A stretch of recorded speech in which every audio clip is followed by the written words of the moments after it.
Welcome, everybody, to episode 125 of Disney with the Ducks. Tonight, you've got me, John Kral, and I'm joined by four of my favorite ducks. Jeff. Hey, everybody. Jody. Hi, friends. Lonnie. Ciao. And Jean. Bonjour. Oh, I like the diversity we're bringing in with the different languages. I wonder if we're going to pick up a bunch of viewers now in whatever languages those words were. Maybe French and something. Okay, so before we get into the question for tonight, wanted to ask all of our listeners if you could please go out and give us a 5-star review. It would really help the podcast. So if you want to, get out there and do good in the world, go give us a 5-star review. It's gonna do more than you could ever imagine. Imagine the joy you're going to bring to other people who will now find our podcast with that algorithm being updated because you gave us a beautiful 5-star review. Also, then come over and join our Facebook group, Disney with the Ducks. You can have some fun discussions, and we'll talk about trips and post photos. A lot of really cool, just Disney folks talking Disney. So come on over and join us over there.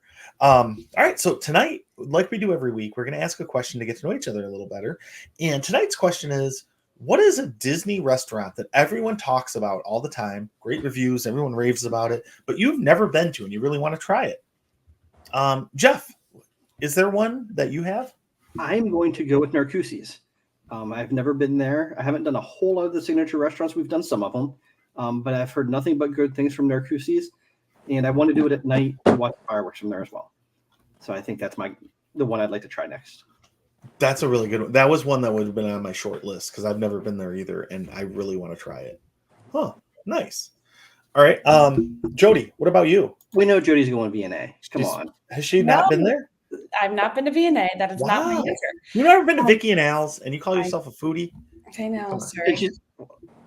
Really I'm stuck between two, so I'm going to cheat and pull a John. I have never been to Le Cellier, and I would like to try that sometime. And I've never been to Boma. And even though it's a buffet, I've always heard such great things about it. So those are two that I would like to try. Really? Yeah. I'm surprised you've never been to Boma because it seems like something that you might like. We've stayed at Animal Kingdom Lodge, but I've always done Sna or Jico or Mara. I don't love buffets, but everyone raves about that one, so I'd be willing to give it a try. I've never been to Jico or Boma, and I really want to try them. Okay. Jeff and I both like Jico, and I think that's interesting because I think we tend to have different food preferences, and the fact that we both really like Jico is one of the best fillets and mac and cheeses I've ever had. I was gonna say Jeff likes meat. I mean, he's a very easy to please man. So, yep. Okay. All right. But no, okay. So Boma. All right, so Boma. Oh, your voice got really high there, John. Lonnie, what's one that? Well, no, Jody didn't say it, but I'm gonna say it. I want to go to Victoria and Albert's. Michelin star. You hear about it. Hopefully, one day I get to go. So yeah, I'm going to Victoria and Albert's. Nice. That's I would love to go there one time, but my problem is then you have to pack a suit coat, and I don't want to do that on vacation. But plus, how much would it cost for me and all my kids to go there? And I think they have an age minimum. Yeah, your kids can't go there. So what am I going to put the kids? Just be like, all right, kids, you sit in the hallway, smell this delicious food. That's on them. Daddy's going to go eat. That's on your kids. That's you got to teach them sometimes, man. Yeah. Look, survival of fish. You Give me $5 and say, hey, figure out whatever you want. Just figure it out. $5. Gene, when was the last time you were at Disney though? $5. That's going to get you a sip of water. The water is free. That'll get you a refill of popcorn. So just give them one bucket. You buy it and then say, hey, look, you got 2 refills, and then tell them eat this and go ride Guardians. And see if they can. Maybe they could take the gold medal. Talking about our show from last week. Yeah. All right, Gene, what do you got? What's a restaurant at Disney that you want to? Yeah. So I have the one probably that I'd like to the most. It's so simple, Wine Bar George, but I've heard Jeff talk so much about it. that I've just not had an opportunity to go there. And what's the over under on if I've ever heard of the other restaurants you guys have mentioned so far? Just wondering. One. What y'all think, you know? I'm gonna say you probably haven't heard of any of those that we mentioned. I can't even repeat them back to you. So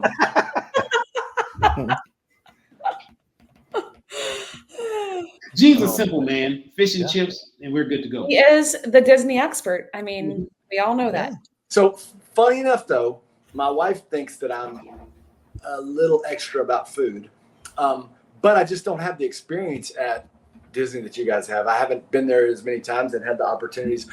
Like I said, when we go, it's always quick. We might have one sit-down meal, you know, when they're for cheer or something like that. You know. So anyway, go ahead.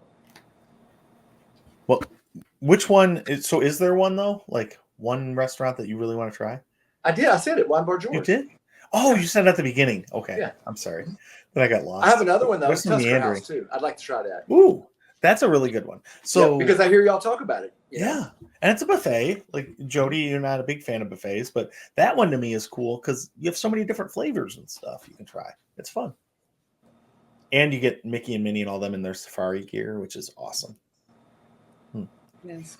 Okay, I am gonna say, man, you guys named a lot of them, but for me, Jiko is one of the ones that I always think about because everybody talks about how amazing it is, and I just haven't gone. So I really want to. I want to try that one time, but looking at the menu, I'm not going there with my children, so that's going to have to wait for like a marathon weekend or something when there's one of us there, 2 and not 6. So especially with 5 of those 6, just looking at it and then throwing it on the floor, you know. So that's what happens. They do not eat what I make, and then they heat up something in the microwave every. Oh, we don't have to go there, but yeah, no, I'm not taking them there. So this is gonna wait till marathon weekend, and I might have to try Jiko. All right. So the reason we're asking that question is tonight we're going to talk about dining mistakes to avoid when you're going to Walt Disney World, because dining is such a huge part of the experience at Disney. The restaurants are amazingly well themed. There's so much really good food. You know, they deal well with food allergies and unique food requests. You know, if you're a vegan, they can figure out a way to make you a meal. All that kind of stuff. So it's a huge part of your trip, and it's not a cheap part of your trip either. So you don't want to waste money and make some of these mistakes. So that's what we're going to talk about tonight. We're going to give a few of those and try to help guide you guys as you're going down to Disney, and hopefully you can bring some pictures of your meals over to the Disney with the Ducks Facebook group and share those with us because we love talking about food. So Jeff, what's something you really think people need to avoid when they're going to Disney? I think we've done this every time, and every time we go down, we say we're never doing this again, but we do it every time, is you overplan your dining. You book too many dining reservations. You have too much time spent traveling from here to get to a dining reservation just instead of going with the flow and just seeing what's available when you get there. I know there's certain meals that I want to do from a vacations whenever I'm there, but I've really tried to get away from it being a make or break. If I don't get this reservation, I'm going to be disappointed, and just cutting way back on what it is and just kind of going with the flow and seeing what's there. So over planning and overbooking dining is, I think, the biggest flaw that people make when they go. Jeff, that was my number one thing that I had too. Like when we came up with the show topic, that was the first thing I thought of was you want to try every restaurant. And if you've been to Disney a bunch of times, you want to go back to every restaurant. So it's so hard to try to not do that, because if you do 2 in a day, sit down meals, I mean, you're probably spending close to 4 hours, maybe even $400. Yeah. And a ton of money to basically sit in a restaurant for that time. Yeah. So yeah, I think that's an awesome one. Do you guys remember back in the day when they had the Disney dining plan that included 2 sit-down meals? I mean, that's crazy. Like, I think the highest level of the Disney dining plan now is a quick service and a sit-down every day, which makes so much more sense. I mean, trying to do 2 sit-downs in one day is nuts. I agree with you. Yeah, that's I crazy. think that was called at that time it was called, because they renamed it, was deluxe. Yeah. one, and you had the two and a quick service. So you had a quick service and 2 sit downs, which is just a lot of food. Yeah. A lot of food and a lot of time, like you said, John. It just takes too much time. Yeah. And I mean, it's fun, but you know, you can do that once a day and make the other meals quick service or counter service. There's enough other options out there. But even once a day can be too much sometimes, because if you have that dining reservation set up and your plans tweak and change, and maybe you're not in the same park, and now you're wasting an hour of travel back and forth to get there because you have it booked and you don't want to miss the dining reservation. I mean, I can't tell you how many times I've adjusted my plans on the fly the day of whenever we're down there, but the dining kind of screws that up sometimes. Yeah, but that's a good thing, or brings up a good thing too, is that now they've changed it where you don't have to cancel. Yeah, you can cancel 2 hours before your reservation, where it used to be you had to cancel by midnight the night before. So that's one of the things too. If you can't find a reservation for a restaurant you really want to go to, look for that time frame. Within an hour or two, you can always check the app and see there might be a reservation open because somebody's plans changed, like Jeff just mentioned. Yeah. So yeah, that's the time thing is crazy. Lonnie, what do you got? What's something you think people should avoid? You know, Jeff gave one that kind of knocked out 2 of mine, but we can go in more details. But I'm gonna give another one, which is missing your reservation window. So not taking advantage of the benefits that you get by staying on Disney property, right? Because if you're staying on property, you get 60 days to book your reservation, and then it's for the length of stay. So say if you have a 5-day, right? A lot of people don't know that. If you're not staying and you still get that same 60 days, but every morning you have to get on if you're not staying on property and book for that particular day. But if you're staying on property, you get 60 days and for the entire length. So you can book, you know, theoretically, if you have a, 6-day reservation, you can book, from 60 plus 6, so basically 66 days. So take advantage of all the all that the benefits that you have for staying on property.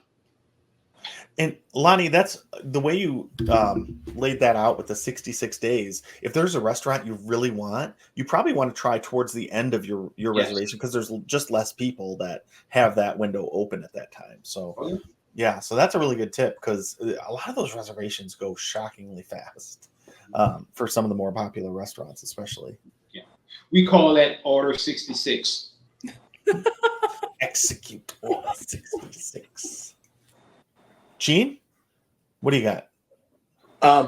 My biggest mistake to avoid is don't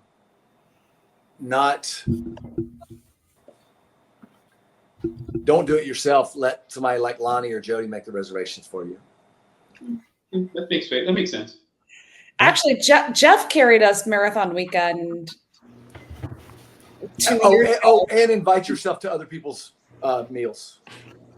Because really Jeff actually was the one who got us all the reservations that 2 years ago, because he was checking. Because I overplanned. No, because you got there the day before all of us, so you had my window opened early. Your window opened up before all of us. So and moving. I think 3. I guess it was 3 years ago when I invited me and Lonnie to breakfast, and because hey. I felt that's how comfortable you made me feel, Jeff. That I think the offer was extended. I don't think it was just. I think we extended the offer of, would you like to join us? Yeah, but I might have said, well, I sure am. I'm going to probably need some breakfast after this 5K or whatever race it was. You guys weren't nearly as bad as Caleb saying, wherever you guys are eating, I'm eating. Hope you have an extra seat. I mean, that's a little different. That's fair. Oh, man. Well, those are good tips, Gene. I try. So my number one was already mentioned with don't overbook, but another one that I think is don't overlook the quick service options. There's a lot of really good quick service places. At Disney Springs, you've got Polite Pig and Deluxe Burger. You've got places like Columbia Harbor House at Magic Kingdom that are really good. The place you guys all love in Pandora, Satu'li Canteen. There's really good food out there that's much cheaper and much quicker and easily accessible to everybody, because you don't have to have that reservation 2 months in advance. So that's one of my things, is don't overlook that stuff, because there's a lot of good food out there. Mm-hmm. All right. Jody. Do you have? Yeah, mine is don't forget about your resort or your neighboring resorts. I think a lot of times people think like, oh, I want to go to, XYZ restaurant. But then there's the transportation of how to get there because there's no resort transportation. That's a pain. So think about where you're staying and really take a deep dive into those restaurants. So if you're staying at Animal Kingdom Lodge, I mean, my gosh, you've got the best options of all the resorts, in my opinion. You've got incredible dining right there. Even their quick service is there. But all the rest of them, if you think like, oh, you're staying at Boardwalk, well, you're really close to Beach Club and Yacht Club. And quite frankly, you're close to Epcot too. Or if you're staying at Caribbean Beach, you also have the Riviera. Or if you're staying at Pop, you also have Art of Animation. So think about kind of, if you're on the monorail loop, you can, use those 3 resorts plus Wilderness Lodge. So kind of think about where you're staying and maybe try to match your dining either at your resort or close to your resort. So you're not trekking yourself all over the universe. I will say this is coming from experience. After Marathon Weekend, whichever year, we were staying at Pop and we had dinner reservations at Citrico's. And Tim and I made whatever dumb mistake we decided to take the bus instead of taking Uber or Lyft. And it took us, I kid you not, an hour and 10 minutes to get to Citrico's. By the time the bus came to Pop, we went to Magic Kingdom, and then we took the boat over to Grand Floridian. That was just such a waste of time. I mean, it wasn't a waste of time because we were meeting a bunch of people and it was awesome and it was a great meal. But that can, if it was just the 2 of us and we weren't so worried about like meeting friends, the food at Pop or Art of Animation would have been perfectly fine. So don't forget about the meal options at your resort because most of them have a sit down and a quick service option. Yeah. And Jody, a lot of stuff you mentioned in there is one of the ones that I have as well, which is just logistics in general. Disney is huge and complicated to get around. So if you're, like you said, if you're staying at Pop and you're going to Citrico's, think about how you're going to get there and how much time you're going to spend traveling. And you may even want to adjust your dining plans to your plans that you're going to have for that day. If you're going to be at Animal Kingdom all day, it might not be the best day to go to California Grill for dinner. But if you're going to be at Magic Kingdom, then you can jump over there easily and go there. So that's one of the big things I think is you can make a lot of errors with transportation and planning. So you can avoid all that by, like I said, looking at your plans and figuring out where you're going to be and how you're going to get there well ahead of time. Because, even if you have a good plan, you still need to know how to get there because it's, the monorail, you may need to take the monorail, you may need to walk. There's so many different options. So yeah, just something I think that you need to think about and can really, like you said, Jody, if that was me, I would have been so angry by the time I got to dinner from I just felt bad because there were 12 people and luckily they sat them without us being there. But, if they had to wait for their table because of us, I would have felt awful. So, yeah. So, no, that's a big one. We had the same issue with breakfast that morning too. Remember, Jody? You guys got stuck on the Skyliner trying to get to Alien Compass. Yep. Oh yeah, Marathon. Yeah. Yep. So that's crazy. Jeff, do you have another mistake to share? Mine were kind of all now encompassed into everybody else's. I think the booking windows, the over planning, the looking at everything's kind of really summed up everything I was thinking. So I will defer and add in as necessary other places. All right. Yeah. Lonnie, you got more? Yeah, same with Jeff, a lot of stuff, but I do have a couple that's a little different. One of them is not knowing the particulars of a restaurant. For instance, I'll give you an example. Let's just say that you're looking forward to lobster nachos. And you get to a restaurant and they seat you downstairs. And downstairs is a different menu, so you can't get lobster nachos. But upstairs, where you walk past, half the people in that part of the restaurant had lobster nachos. As you can imagine, that makes for a very not good meal. So knowing the particulars of the restaurant, the dress code, when the menu flips, the times you can order the foods if you want. If you want a particular food, just make sure you look into that. Do a little bit of research to see exactly, do a little menu surfing to see exactly maybe something that you may want. Of course, they have specials as well, but learn the particulars of a restaurant before you get there. Lonnie, I'm curious, is that a mistake that probably just a rookie would make, or what? What do you think? Now, because you know what, seasoned people have made this mistake. Okay. So yeah, it's one of those things, right? So I would say in that case, even research did not help us very much, though. Oh yeah, that's true, because the research was very vague on that end. So yeah, so I had that one. Okay. I got another one if nobody else has one. I have more, but I don't think. No, go ahead, Jody B. No. Gene, do you have? I don't think we've all gone around. No, I don't. I don't have another one. I'll just add humorous comments as we go along. No, okay. I was going to add, don't be afraid to ask, like literally any question, right? Like my family has food issues with gluten. So when we go to a restaurant, and if I don't see anything on the menu I like, or my daughter who's also dairy free doesn't see something, 99 out of 100 times, maybe even 100 out of 100, they're going to find something really cool to make you and make sure that you're happy with the food and the service and everything else. So if you ask them and say, look, I don't see anything on the menu that I can have that I like, and here's the type of things I like, they'll bring the chef out and they'll figure something out that thematically fits with the restaurant and matches what you like and that type of thing. So, Lonnie, even like you said, with being downstairs from where you can get lobster nachos, it never hurts to ask. And those guys, they're going to do what they can to try to. Not in California. Not in that situation, huh? Well, okay. Well, I guess it is 99 out of 100 then, and not 100 out of 100. But they'll do everything they can to accommodate you, which is really cool. And I think that is one of those things that makes Disney worth going to. Like I said, I mean, if you have a food allergy or something, tell them and they'll work with you and figure something fun out. So yeah, don't be afraid to ask. Or if you want a certain table because you want to see the fireworks, you can ask them to do that for you too. So it's really neat how they accommodate everyone. All right. So Jody, you had a couple more, you said. Yeah. I have, don't give up. So one of the things that we have done is, I know as a group, alerts on or have paid a system to put an alert on to see if it can snag a dining reservation for one of the places that we really, really want to go, Blue Bayou.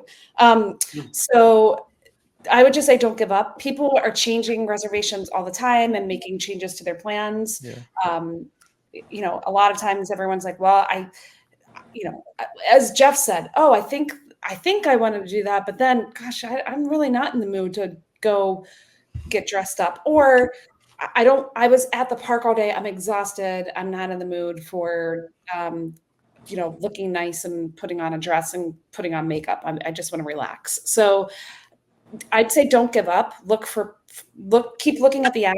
Look, if there's something that you're really dying for, like I said, go hire one of those outside services. It's not terribly expensive to have them search for a reservation for you. If you have a larger party, it's probably a lot more difficult than if it's a party of 2 or 4, maybe even 6. But the bigger parties tend to be a little harder to book unless you break them up. But I just think sometimes you can stumble in on a reservation you thought was impossible, and voila, there it is, and you can get it. So don't give up. Yeah, and I think that point too, Jody, like goes with what I said about not being afraid to ask. Like if you have a big party, because we've traveled with other families, and you add my family with any other family, and it's a huge number already. But we would get two reservations of say 6 and 4 or whatever it is, and then we get there and almost always we ask them if we can be seated close to each other, and they usually can. And, you're going to run into situations where they're like, look, you're going to have to wait an hour if you want to do that. And then you just decide, no, we'll split up and, you have a different type of fun meal or whatever with the different group. But yeah, that's always one of those things that you want to look for if you can't find your reservation is alternate times or alternate party sizes. I've even found if you have like a party of 7 and you look for a table of 8, sometimes it'll pop up. And it won't if you put in 7, which is weird, but yeah. That's crazy. All right, Lonnie, you had some more too, right? Yeah, one of them I have is do the math. Decide if the Disney dining plan will work for you, right? So they have the 2 different dining plans. I think Jody kind of referenced it. You have one that has the sit-down meal, a quick service and a snack, and then you have one with a quick service and 2 snacks. Decide which one, or if it makes even sense to get the dining plan. If you know your eating habits, sometimes you get the dining plan, you come back home on the last day, you're trying to spend all the credits you can because you didn't eat everything that you're supposed to. So just make sure before you say, hey, I'm going to book this dining plan, if the numbers work out for you and you find that you will actually use it. Yeah, that's a good one. I'm actually trying to do that analysis right now for my July trip, because we're doing a lot of sit-down restaurants, but at the same time, like that dining plan is a lot of food, especially when you're looking at kids and they can split meals and that type of thing. Mm-hmm. So yeah, it gets complicated. Yeah. All right, Jody, did you have any more? That's all I had. Okay, Lonnie. I'll give you another one. Along with your stretchy pants, pack your patient's pants as well, because your table's not going to be ready when you get there, right? So you can say I have a reservation at 1 o'clock and you get there. Don't get there expecting, okay, I'm running in there at 1 o'clock and I'm going to sit down. A lot of times you will have to wait a little bit, right? Even with a reservation. So be patient. You make your reservation. However, just be flexible, right? Don't be so stringent that you're like, you know what, I got to get this right now and get in there. And or you come across and say, it's going to ruin my vacation if I can't get in at the time I'm supposed to. And that kind of goes back to Jeff as well when he talked about just factoring in things, like when you book a reservation, don't book a reservation when you have to park out, because the transportation is just crazy, right? So Jody said as well, and you said it, John, now that you can cancel reservations 2 hours before, just always search. And sometimes you can actually just be like, you know what, I'm just going to wait and see what opens up. So be flexible that way. You can say, I'm just going to spin the dice and just going to see what's open up when I get hungry, see if I can grab a meal at a different time, and I'm going to try someplace new. And that's a good way to kind of experience Disney in its wholeness. Be open to different things instead of the same old favorites that you always go to. Yeah, that's a really good one, because we found Splitsville like that. Like, we just didn't have a reservation. We were at Disney Springs, and I checked the app, and it just happened to be open, and we went there, and we loved it. But I never would have picked that on its own. So you're right. You got to. Sometimes the universe presents you with something. You got to accept that gift. Yeah. So, and this is the thing: you can get to a restaurant, and they'll have a bunch of people waiting outside, but they're waiting like for them to go in, for them to call them or something like that. But you can just look for different ways to get in there. I think I mentioned before, you go to Sanaa, you could get the same food in the bar and there's no reservations, right? So just go in and say, hey, can I go to the bar? Go to the bar, can I order the same things, right? So so you can kind of get in with no reservation at some places that typically you can't get in if you're trying to make a reservation or you're sitting outside hoping for a table to open up. And sometimes the bars have better menus even. Oh, yeah, they do. You look at the Brown Derby bar versus the Brown Derby restaurant, I'd rather eat outside. Menu's a little different. Yeah. Awesome. All right. Does anybody else have any other things to avoid or tips for dining? All right. Well, now we can go into our favorite segment, and we can make people quack up. So, Jeff, are you going to quack us up? Not a chance. Okay. That's what I thought. Maybe. Figured I'd ask. It doesn't hurt to ask. Should we just move on to somebody else, or do you really? Yeah. Jody, what do you got? Go back to Jeff. All right. So I went to a new sushi restaurant the other day, and they had a Lady Gaga roll on a thing. I'd never seen that before. So I asked the waiter, I said, what is a Lady Gaga roll? And he goes, it's rah, rah, rah, rah, rah. Oh my God. I thought we had the same joke again. Is that because of the raw meat dress? No, because I'm just joking. Just joking. I'm a little monster. I love Lady Gaga. No, I went into a sushi restaurant yesterday too, Jeff, and I saw a sign that said 50% off sushi today. Sounds a little fishy to me.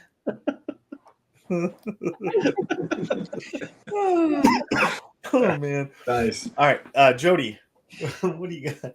So I was at a business dinner not too long ago, and trying to impress my colleagues and all these other people that were with us. So I ordered the entire meal in French, and everybody was incredibly impressed, including the waiter, because it was an Italian restaurant.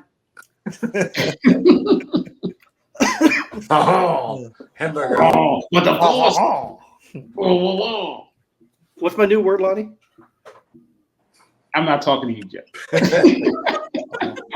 Cherry. Hey.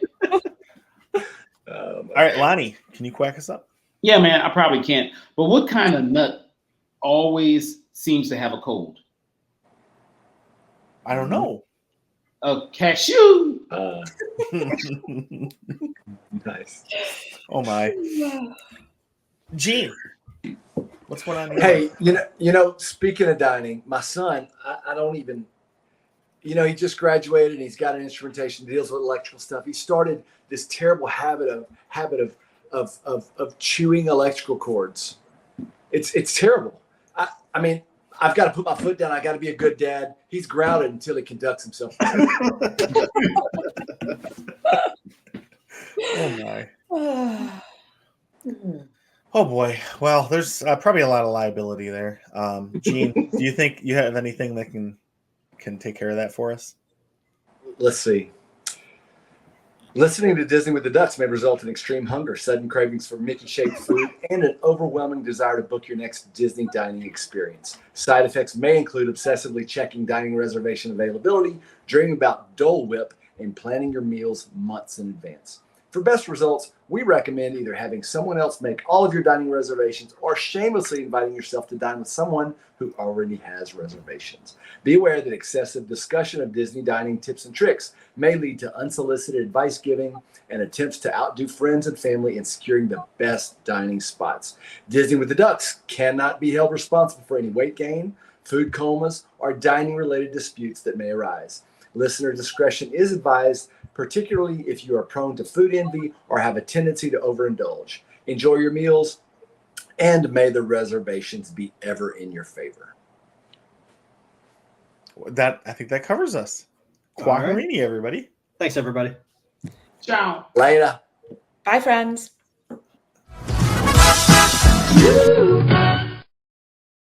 Yeah. And yeah, like you said, try new things and you'll find a new favorite restaurant or activity or something.